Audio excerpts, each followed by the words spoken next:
Hi friends, చూడండి మా వాళ్ళు బొగ్గట్ట తీస్తురు. ఇక మస్తు దుమ్ము వస్తుంది. మా ఆయన అయితే మస్తు దుమ్ములో తీస్తుండు.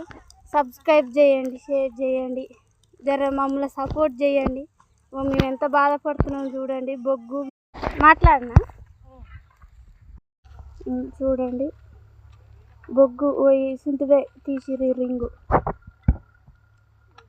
తీస్తుండు. పొగ చూడండి, పొగ మింగుతుంది. ఇది తీసిన బొగ్గు అయిపోయింది. వాళ్ళు వెళ్ళినది ఇది కట్టే కరువయ్య. మా శంకర్